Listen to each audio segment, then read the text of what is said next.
And so here we have, and I'm just going to draw how I draw my little neurons with their little branches. And then I just draw one big branch at the end here.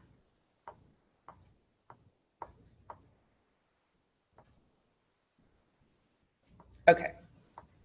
So the reason that I'm drawing this is that I want to talk about the synapse, but I also want to talk about the presynaptic neuron and the postsynaptic neuron. So this is the synapse. And this is specifically a chemical synapse.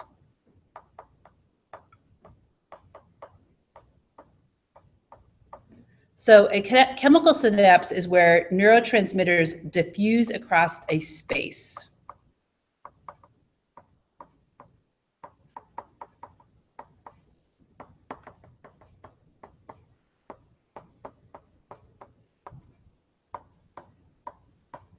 Now, there's another type of synapse, which is referred to as a gap junction. And I think we talked briefly about gap junctions when we were talking about tissues. So a gap junction is where you have direct connection.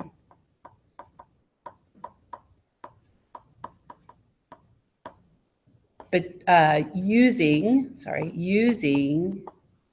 ion channels.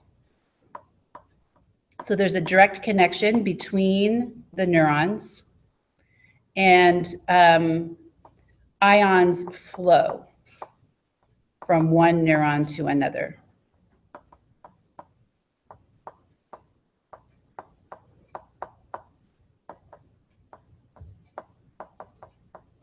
Okay, so it says direct connection using ion channels. Ions flow from one neuron to another. Okay, so chemical synapses are much, much more common, but we might have talked about gap junctions when we were talking about the heart muscle, because the heart muscle, the individual cells, they actually depolarize. Remember, the SA node causes a depolarization. It's the same thing, the same idea as in the nervous tissue. And remember that the individual heart cells are branched and they have intercalated discs between them, which have gap junctions, which simply allow the ions to flow so that it allows for more coordinated contraction of the heart muscle. So we see gap junctions in heart muscle and in some other places. Okay, so here we say that this is what I call the presynaptic neuron.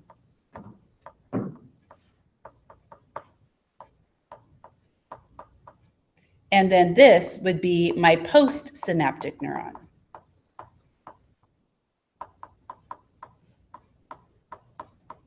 Right?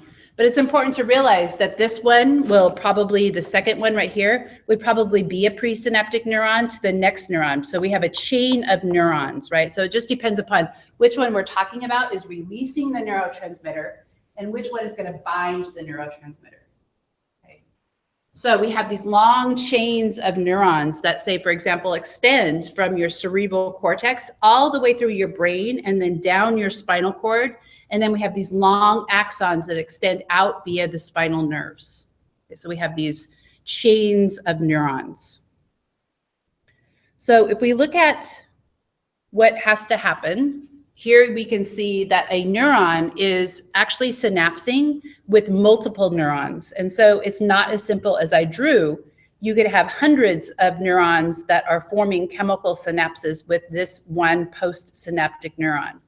So you notice that this would be the postsynaptic neuron in the center, and then these would be the presynaptic neurons with their axons that are kind of connecting to it.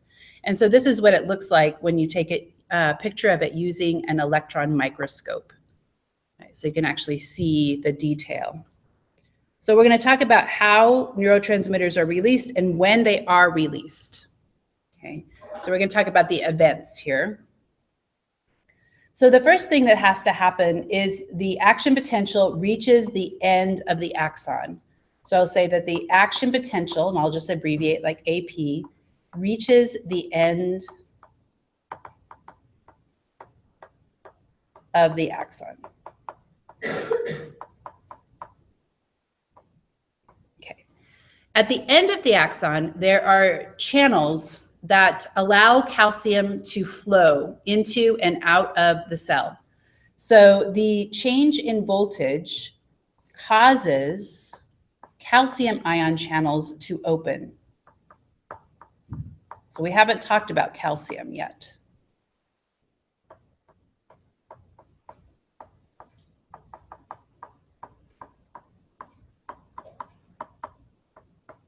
Okay, so calcium is also necessary for proper nerve function, which is why it's regulated. Remember, we talked about the parathyroid hormone regulates it, and calcium can also be stored in your bones, and then it can be released from your bones when you need it.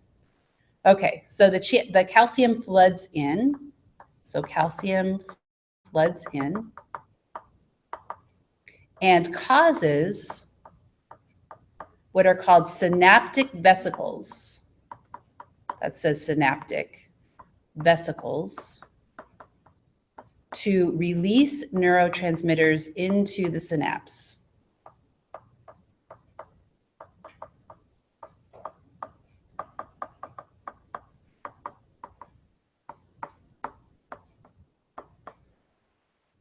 Right. So the synaptic vesicles are produced and they store neurotransmitter. So they're produced by the cell body, and then they store the neurotransmitter. And then the neurotransmitter gets released. Okay. The neurotransmitter diffuses across the synapse and binds to receptors on the postsynaptic dendrites.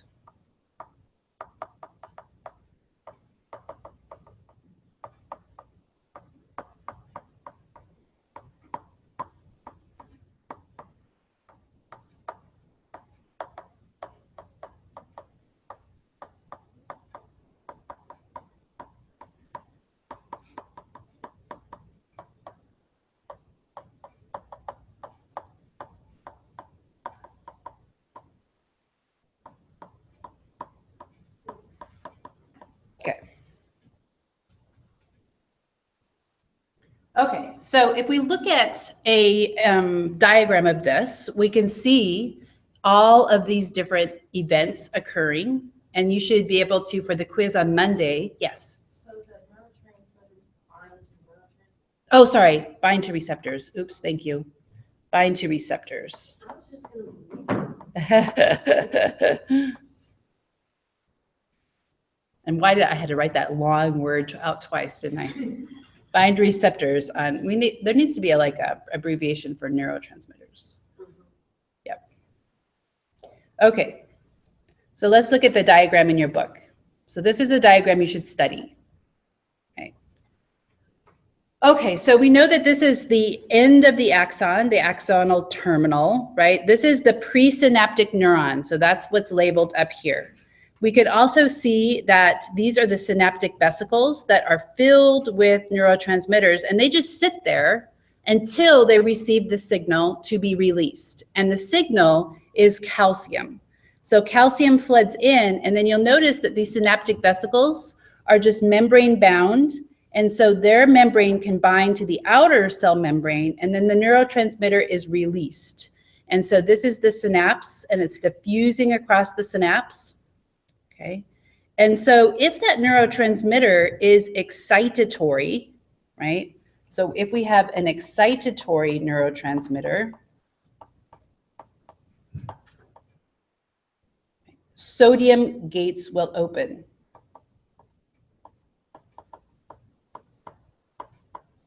Right? And then we get a graded potential.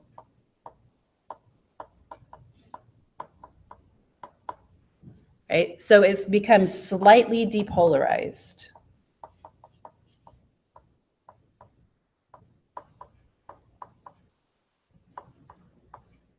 Okay.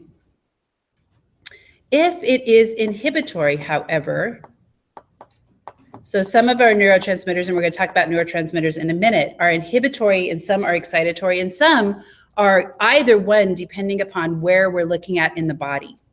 So inhibitory means that chloride, we haven't talked about chloride yet, so chloride ion channels open.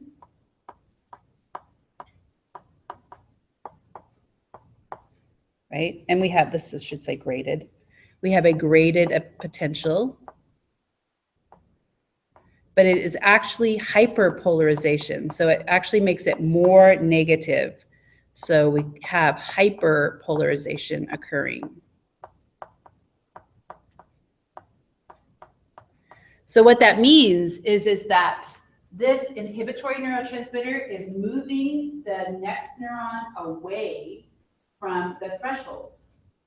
And the excitatory is moving it towards the threshold. And if there's enough excitatory neurotransmitter in the synapse, then an action potential will be generated. But sometimes these will cancel each other out, right? So you could have excitatory and inhibitory, and then no action potential is generated. And that's kind of a fine tuning of the nervous system. Okay, so it's kind of a way that we fine tune the nervous system.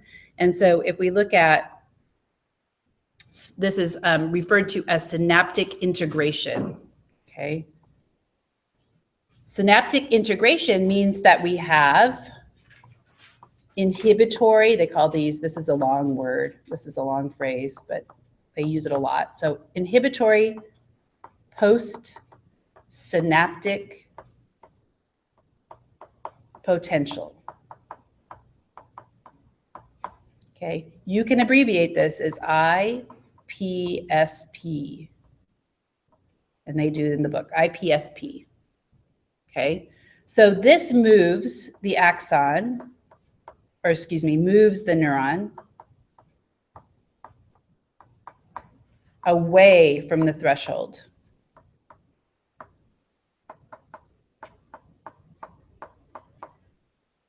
As opposed to an EPSP, which is excitatory postsynaptic potential.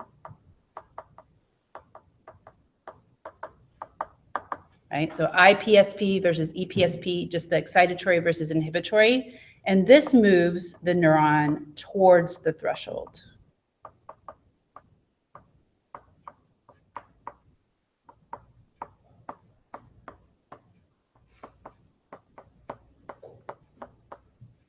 Okay. So in your book, they have these diagrams that show graded potentials, and graded potentials can actually pile up on each other and produce one action potential. Or sometimes the graded potentials can cancel each other out, and sometimes they can actually make it less likely that an action potential will be produced. And so in your book, this is what these look like, okay? So this one is excitatory. So notice that the stimulus moves it towards the threshold, but the threshold is not met, so an action potential is not generated. This one is inhibitory. It moves it away from the thresholds, and so this actually decreases the likelihood that this will ever fire, right? And then if we look at how these work together, if you have two stimuli that are so far apart that the graded potential starts but then goes back down, then you never reach the thresholds. But if you put the stimuli together in time, then they can actually cause the membrane potential to get past the threshold and an action potential to be generated. Right? Now notice this one, right? The second stimulus doesn't even have much of an effect because this first stimulus already caused the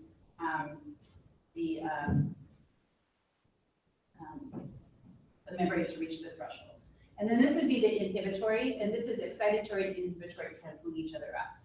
Okay.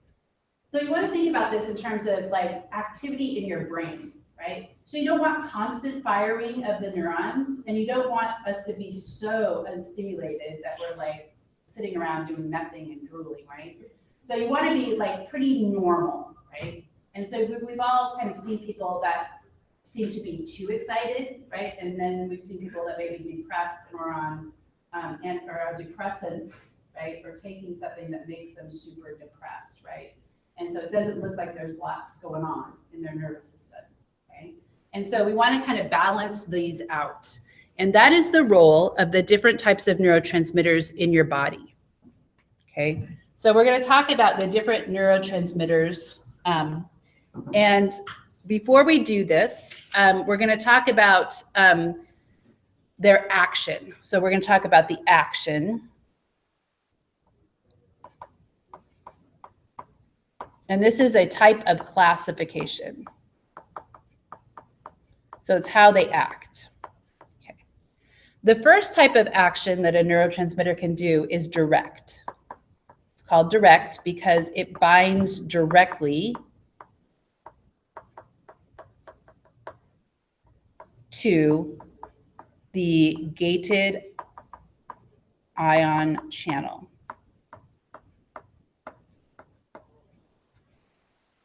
Okay. This is relatively fast, right? So this is kind of a fast response. Okay. Indirect means that it binds not to the gated channel, but it binds to receptors that produce secondary messengers.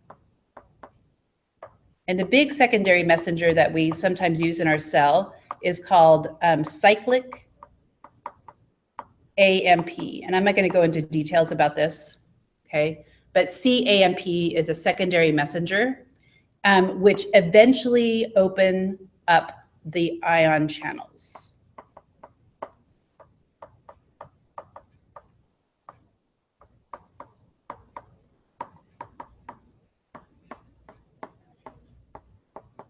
Right? So sometimes neurotransmitters always act directly. Sometimes they act direct and indirect, and some neurotransmitters only act in the indirect fashion. So this takes more time, so it's slower, but it tends to be longer acting. Okay. Okay, so if we look at an image that shows this idea, okay. So this first part in your book, this shows that there's a binding site right on the receptor, and it opens up the ion channel.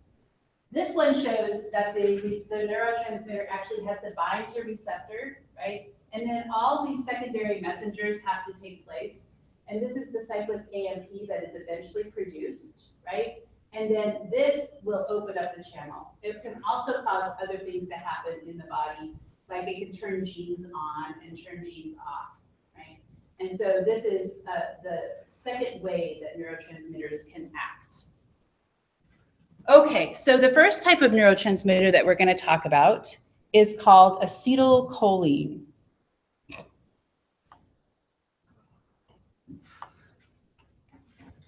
Okay, so acetylcholine.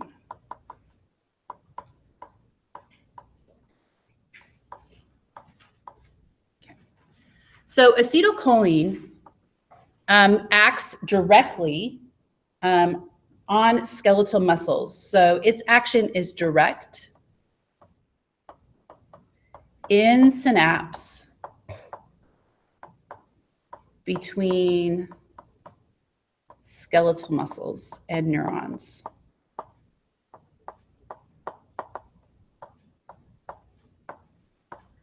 Specifically the type of neuron which is called a motor neuron.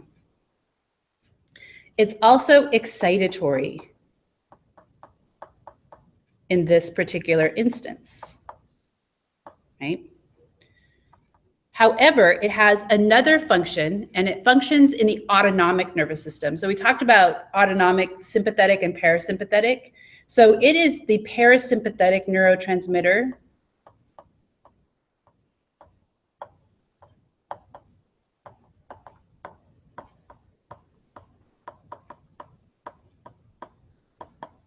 and in this place, it acts indirect. So it's kind of confusing. It acts indirect in the parasympathetic nervous system. It's indirect. And it is inhibitory.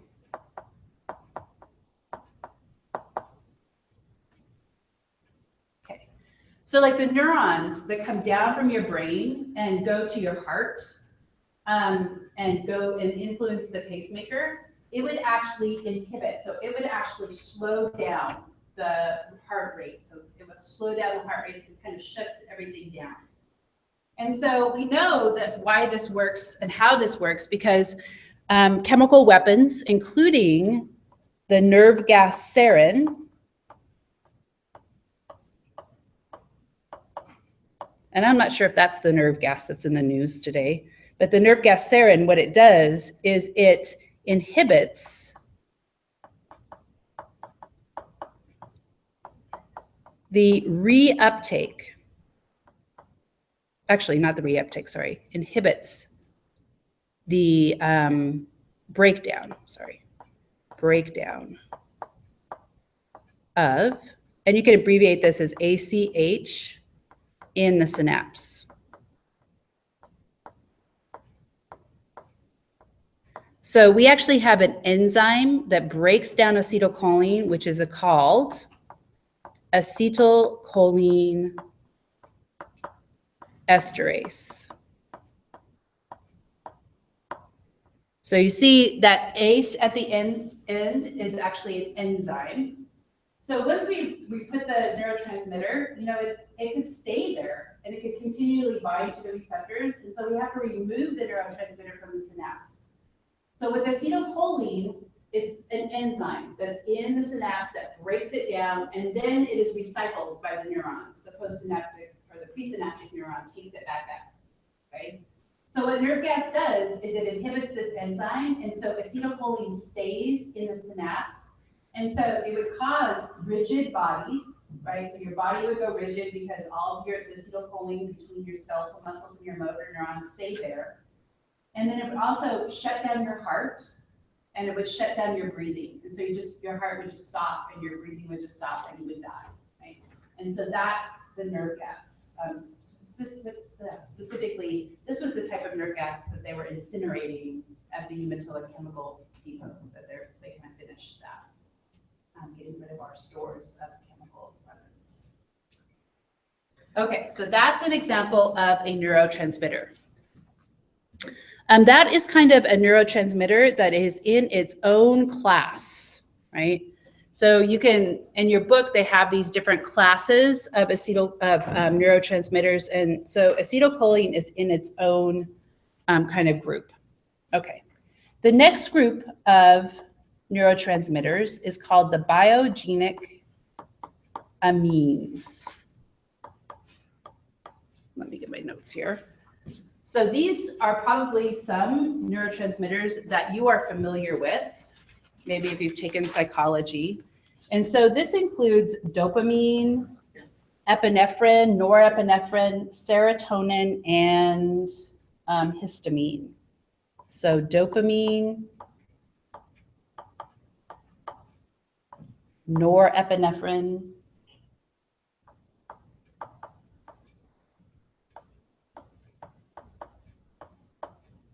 serotonin,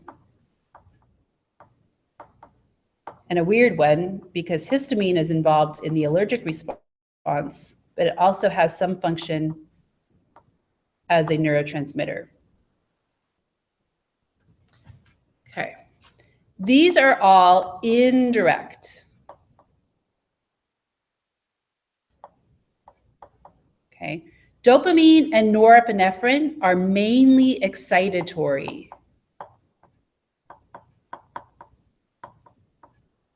Okay, serotonin is a really interesting one, and we'll talk about that in more detail. But serotonin is inhibitory in the CNS. So in the brain and the spinal cord, it's inhibitory, but it also, interestingly, increases the effect of acetylcholine. So it increases the effectiveness of ACH, and that'll be important in a second. And histamine, do I know what histamine is? Can't remember if histamine is, probably depends upon where it is being produced. It's excitatory and inhibitory. Okay, so let's talk about dopamine first. So dopamine is associated with the brain, and it can be associated with moods, and it can also be associated with like your general level of excitability. And so again, just like with the nerve gas, we can understand how these neurotransmitters affect us by looking at drugs that we take that affect these different levels, right? So dopamine, the drug that influences dopamine is cocaine, one of the drugs, okay? So what cocaine does is it inhibits the reuptake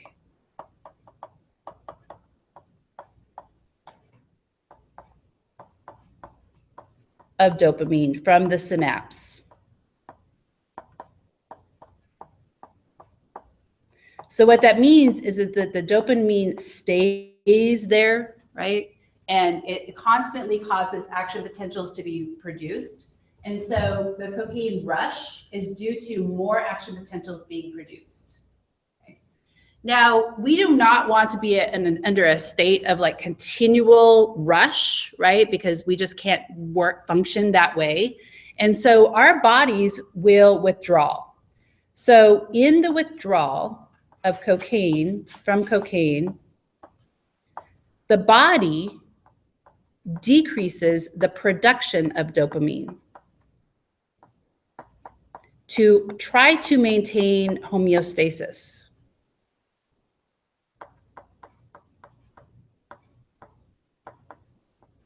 Right, so we're trying to maintain the proper levels of neurotransmitters in the brain, so that what happens is that if you take cocaine a lot, your body says, well, there's too much dopamine in the brain, and so we're going to stop producing it. And so the withdrawal is that you have abnormally low levels of dopamine.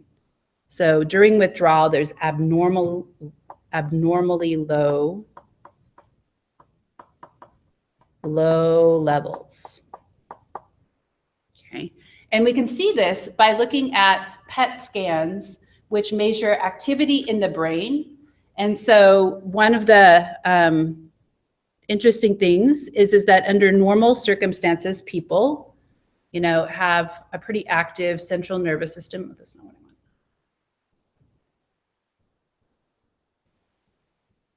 want. Okay, so this is a diagram, and where it lights up, that means that it's more active. And so there's more action potentials being generated. And so you can see here that in a normal individual that is not in withdrawal, right, you can see that their brain is pretty active. And then as people wean off a drug like this, the reason why they get withdrawal effects is because they have abnormally low levels of the neurotransmitter in their brain, right? And so we'll talk about how this relates to other drugs in a minute. So it may take a while to get back to what a normal person feels like. And that's kind of the scary thing about using drugs is that if you mess up your homeostatic balance of neurotransmitters, then it takes a while for you to come back to normal, if you ever come back to normal, because there's actually some drugs that cause permanent effects in the brain. And so the other one that's influenced by dopamine, or that influences dopamine, is methamphetamines.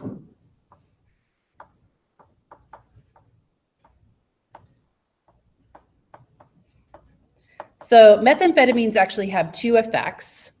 So they cause excessive release of dopamine.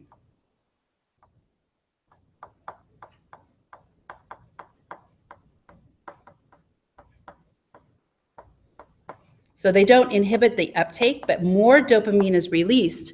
And so they're kind of affecting the neuron directly in this particular instance. And this can cause permanent nerve damage. Sorry, I keep my board so sensitive. So this can lead to permanent nerve or permanent death of neurons. So can lead to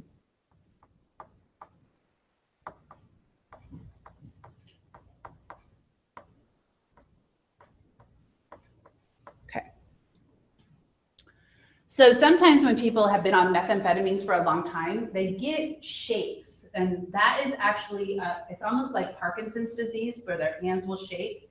And that is because they have damaged the part of their midbrain that kind of controls, kind of evens out motor coordination.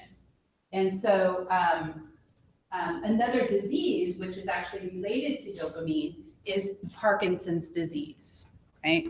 So Parkinson's disease is not related to methamphetamines. That's not what I'm saying, but Parkinson's disease,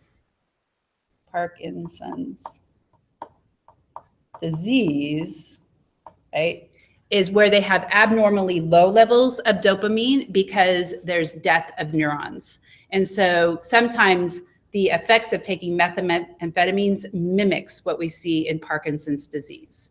And so those shakes will never go away because they've kind of permanently damaged those neurons in the brain. Okay, so Parkinson's disease. And so sometimes people in Parkinson's disease take drugs like L-DOPA, right? L-DOPA is a drug that mimics dopamine, right? And helps to increase dopamine levels in the brain. Okay. The other thing that the methamphetamines do, and I'm going to move the page, but this is still under methamphetamines, is that they cause the release of norepinephrine.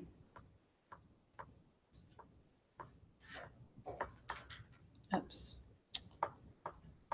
Pause, release. Oh, it doesn't like this page. Release of. And so what does that do in a person that is on meth?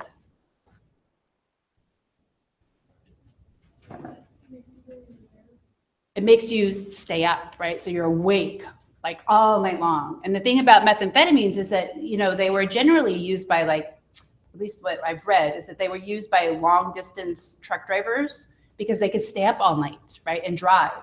And so people on methamphetamines, it's kind of interesting, they become really, and my brother was a meth addict and he eventually committed suicide because of it. But when he was on meth, he was actually super productive, right? I mean, like, he would weed the entire yard or clean the entire house, or he would build something amazing, right? And it's because they're on that high of norepinephrine. Okay, so this actually makes them stay awake and very active, very busy. Okay, another biogenic amine is serotonin.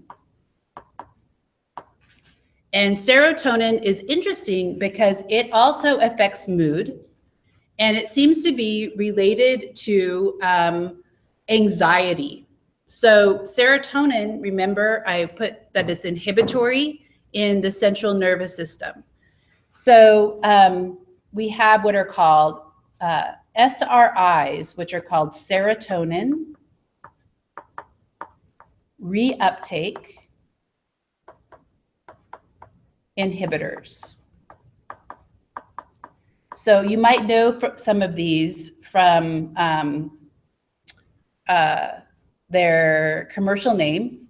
So you can say, like, for example, Zoloft, Prozac was the first one, right? Celexa.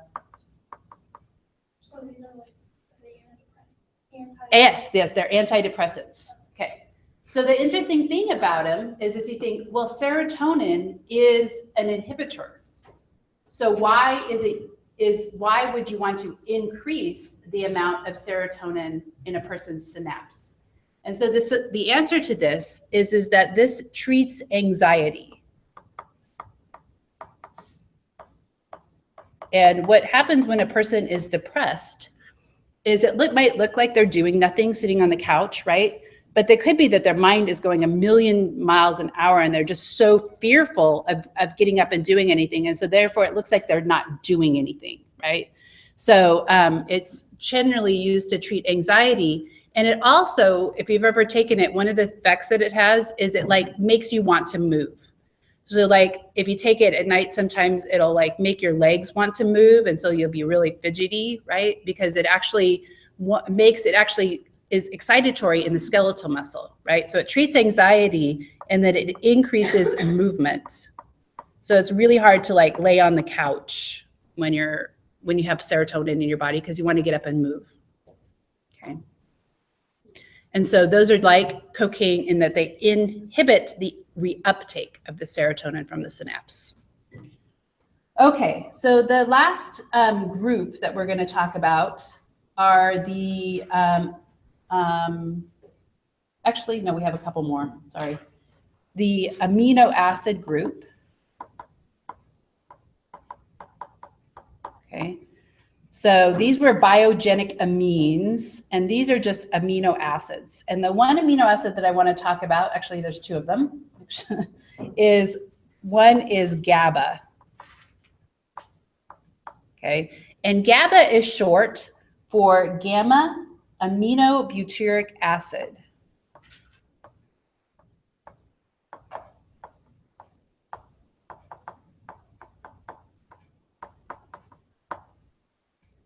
Okay.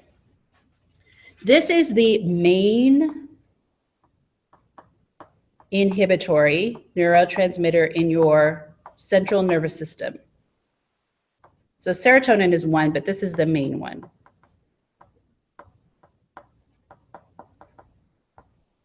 Okay.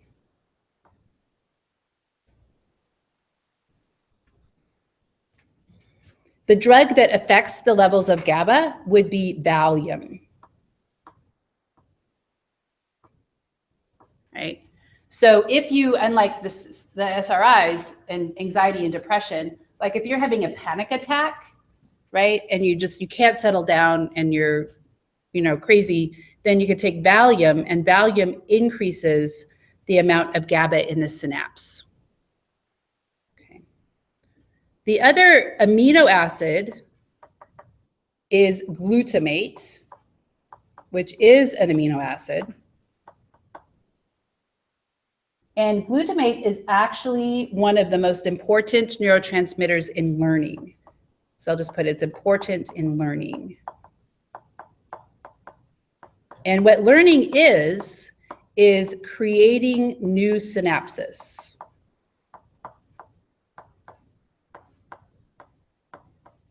Right, so new connections. And so glutamate seems to be what's released when we're trying to create a new synapse between two neurons so that we can learn information. And obviously, learning and storing of memories is something that we do not have a good grasp on how that exactly works in the brain. Okay, then the last group is referred to as the peptides. So a peptide is a group of amino acids. So these are sometimes referred to as neuropeptides.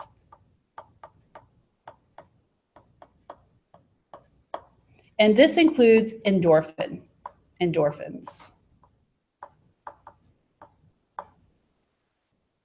So the word endorphin actually means endogenous morphine.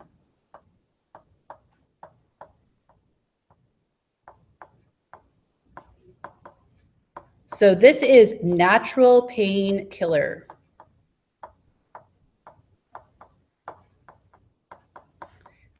Pain is important, right? So because it gives us information about our body being damaged in some way. It helps to protect ourselves.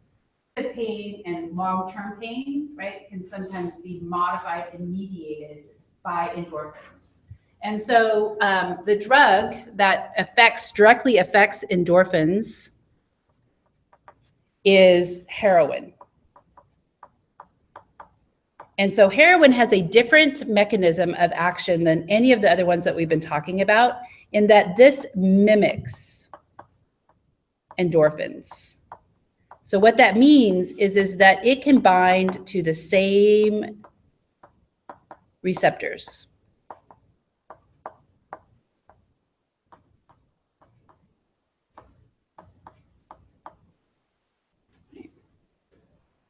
And so people that take heroin, or maybe even morphine, or maybe even like OxyContin and those other drugs, they feel it's kind of a sensation of euphoria, but also it relieves pain, right? All the pain in the body kind of goes away. And so this is a super painful, right? And kind of, it can also be deadly withdrawal, right? So in the withdrawal, there's two different strategies to kind of treat withdrawal of heroin because it is so awful, right? And one is used by the European countries, and then one is used by us.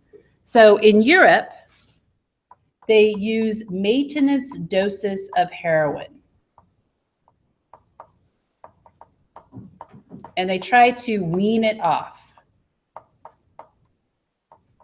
Wean them off really, really slow, like reducing it really, really incrementally, tiny little increments, right? And the question is, well, why would you be giving them more drug?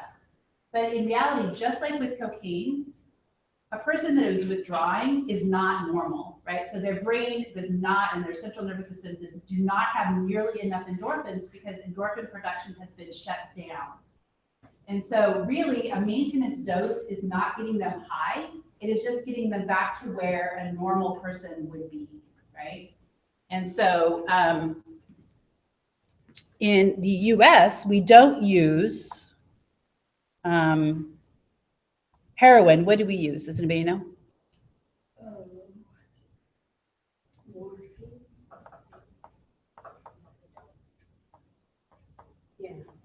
Okay. So the advantage of using methadone is it can be taken by a pill or a liquid. And people will say, well, why are you giving addicts an addictive substance? And again, they're only giving them a maintenance dose, right?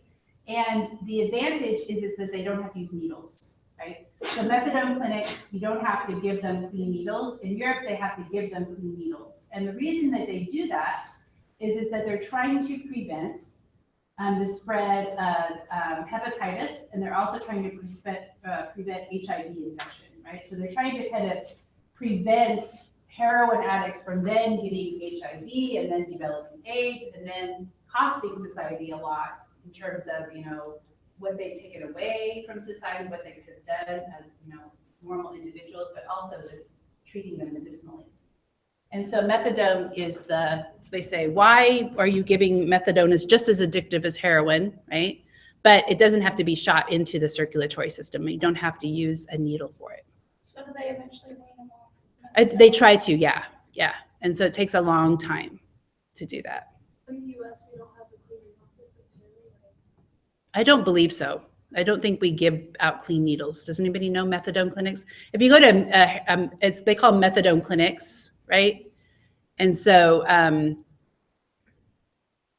now they even give methadone as like, you know, the Listerine, healthy things you can put under your tongue. They do it like that. right.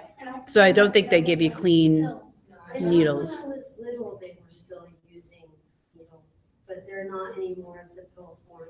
Yeah. I just didn't know, like, because I feel like I've heard that, like, they don't want the spread of the diseases, so I didn't know if, like, some doctors will do clean needles. I mean, I don't care, obviously, but. I don't know.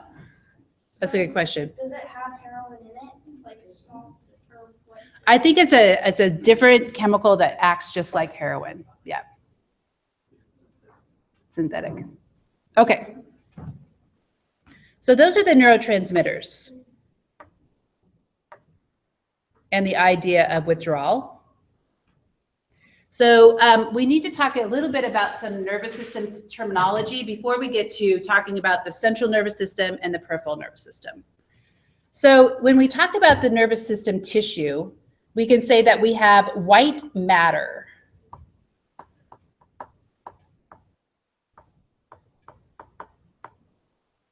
Right? So white matter. So white matter is myelinated axons.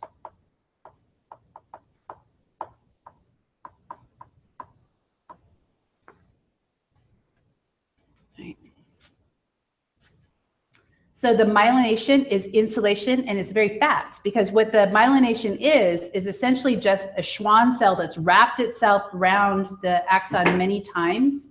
And so it has lots of phospholipids, and so it looks white because there's lots of fat, okay? And so this is opposed to the gray matter,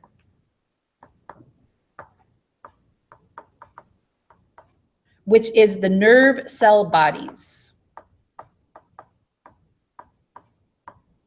Oops. And the axons, actually.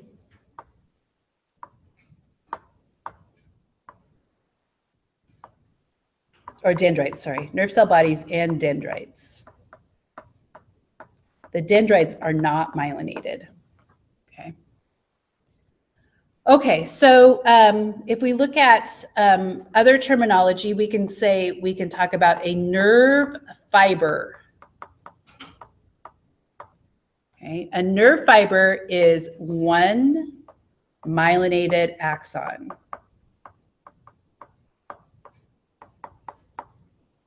This is different from a nerve.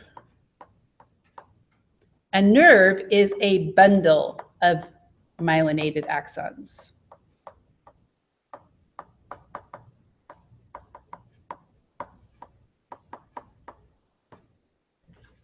Okay, so the crazy thing about like the sciatic nerve is it is just a bundle of cytoplasmic extensions, and the cell bodies are up in my spinal cord, and it is going all the way down to my toe. So these are extremely long cells. These are the longest cells in the body. These extensions just extending down from the cell body. Okay. Now this is in the PNS. So when we look at a bundle of myelinated axons in the central nervous system, in the CNS, the same thing, a bundle of myelinated axons, is called a tract.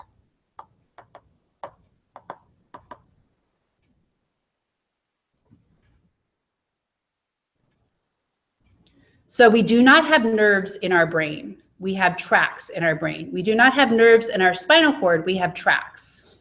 Okay. The nerves are only after they have left the spinal cord or the brain. So we have like cranial nerves and spinal nerves. So we also have what are called ganglia. And these are aggregations of nerve cell bodies.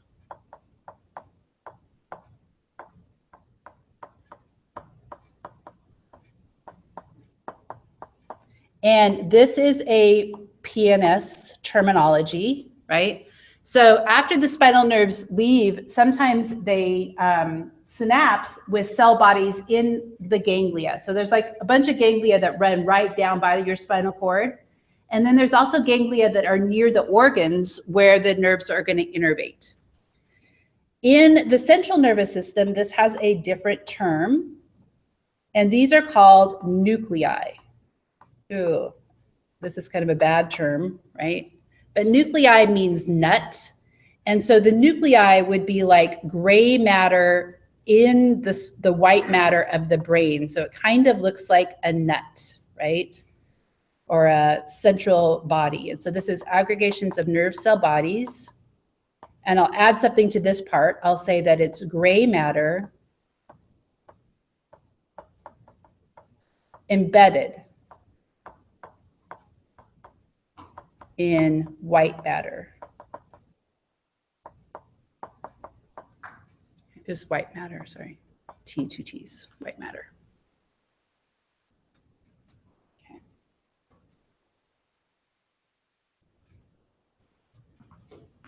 Okay, so that's the terminology to pay attention to as we go through talking about the central nervous system and the peripheral nervous system.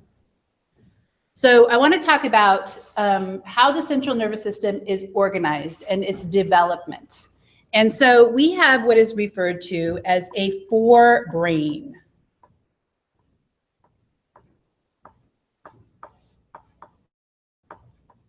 And so this makes it sound like it's at the front of the head.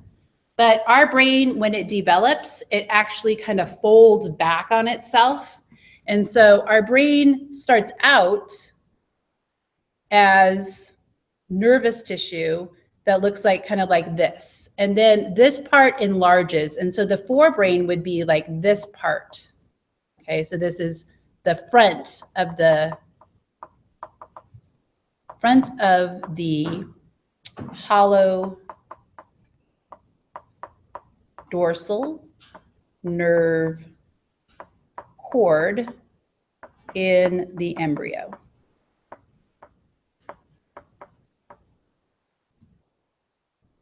Okay.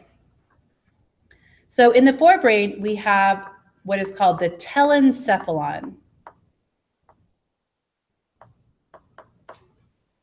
And this includes the largest part of our brain. And so these would be like the cerebral hemispheres.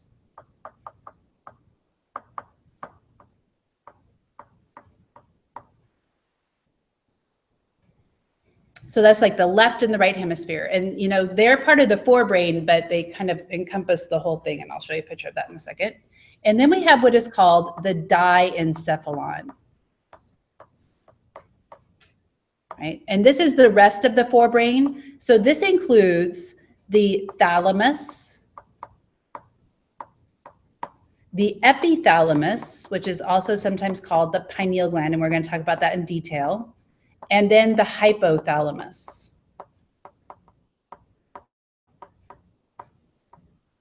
Okay, so that's the forebrain. We then have the midbrain. And the only thing you need to know about the midbrain is embryonically, it is called the mesencephalon. So cephalon actually means head, right? So like we are cephalized, which means that we have aggregations of nerve cells at the head end of our body, right? So mesen means middle. So this means middle brain, right? Middle head, the mesencephalon. And then the hindbrain has a different name. And it is called the rhombencephalon.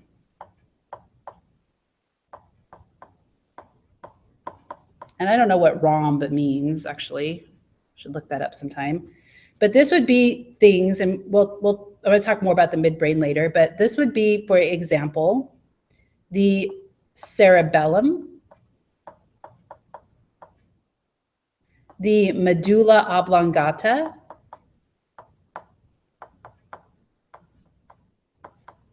and the pons.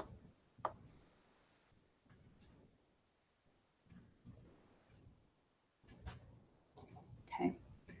Then we have the spinal cord, right? So the central nervous system includes the brain, okay, but I'm going to put plus spinal cord because the spinal cord is also part of the central nervous system. Okay, so I'm just going to show you some pictures of the development of the brain so that this makes a little bit more sense why they're called mid, hind, okay? So our nervous tissue actually starts out as ectoderm, and it starts out as a plate, and then it folds. And so what you get is a tube, and it is going to be fluid filled, and even our brain has spaces in it that are filled with cerebral spinal fluid, okay?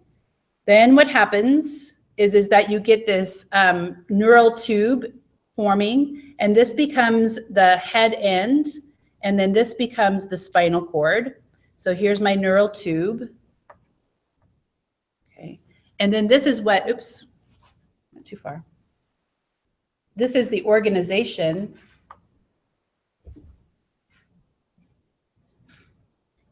Okay. So notice that we start out with just having a tube. That's our tube, right? And then this is why it's called the forebrain. That is composed, broken down into telencephalon and diencephalon. Okay, I forgot a word. So the forebrain is also called the prosencephalon. So go back to forebrain. And so the prosencephalon. So pro means first. Forgot to write that down.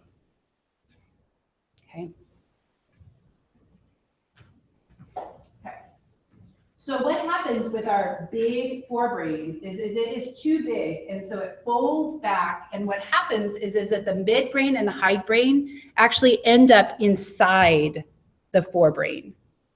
So this is the beginning. So this is my telencephalon. Those are my cerebral hemispheres. And notice how it gets too big, so it has to fold back, and it kind of folds over all of these other structures, so that eventually what we get is a brain that looks like